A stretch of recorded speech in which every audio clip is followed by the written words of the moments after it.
Hey guys, Hookback. I just want to do a quick part 2 of the equipment. Not necessarily what you know, I have to make it run and bullshit, but pretty much the infrastructure, as I like to refer to it as. This side of the tank got a 32-gallon brute. That's for top off. Top off only. I got a 500-gallon per hour pump in there, keeping the water churning so it's not stagnant. I got another little 100-gallon pump that goes, feeds through that too for the top off water. Right over here's the mixing station. Got another 32-gallon brute. When I mix the salt water in, got a few pumps in there for mixing it, and an air stone in there for when I put, you know, when I run the RODI in here.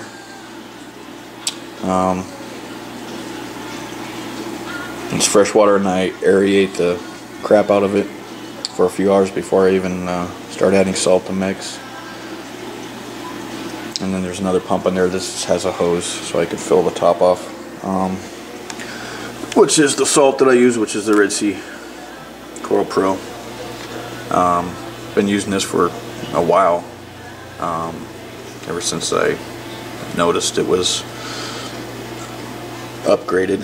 So at least a year and a half that I know of that I've been using this. I used to use reef crystals from Missing Ocean. The problem I found with that is you get the 200-gallon saltwater batches in the box, and they come in 50-gallon batch, you know, mixed bags. But I didn't make 50 gallons at a time. I've had these for, you know, a while, so I make 32 gallons, so I'd have a little left over. And the problem that I found with reef crystals is that unless you made the entire batch at one time, your parameters ended up being screwed up the next time you made a batch. So I was having a problem with that, and you know, it would either be too much of or not enough of the nutrients, so I would have to, you know,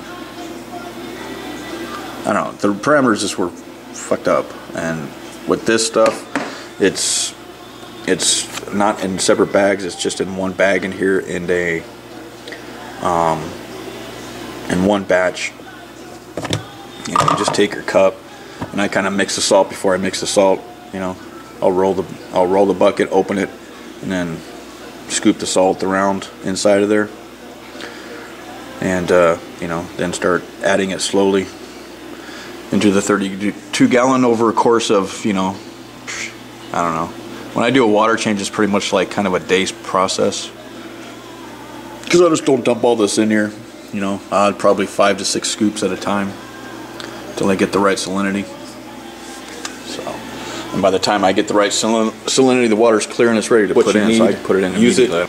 Keep a little bit down here in the bottom just in case you're gonna, you know, do some cleaning of some reactors or what have you, and you got to run, you know, your GFO and clear out the fines and stuff like that, so you don't get any leaching back in the tank. But, you know, just keep a little bit on the bottom just for little shit like that. You know, you don't need to, you know, keep water in here churning for, you know, weeks at a time, because I'll show you what happens. You look down on the bottom there, see all that buildup? It's all the calcium that doesn't get anyway, I'll use. Back to the other tools and utilities.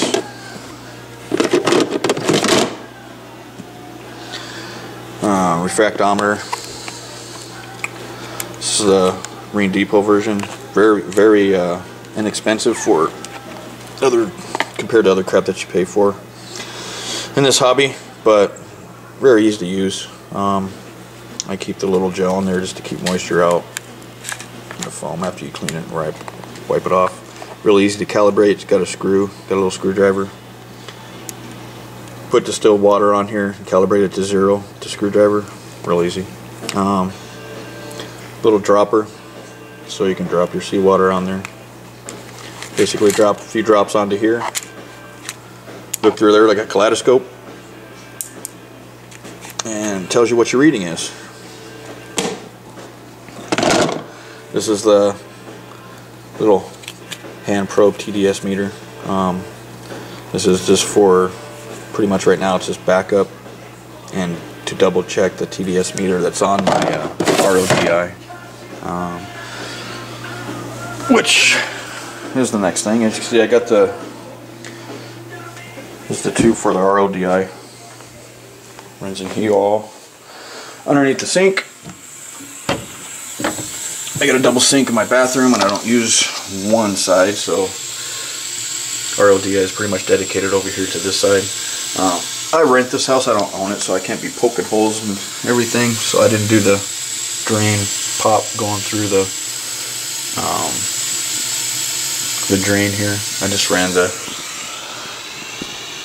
access down the drain, screwed on cap to the sink. Goes through here. Got the TDS meter right here.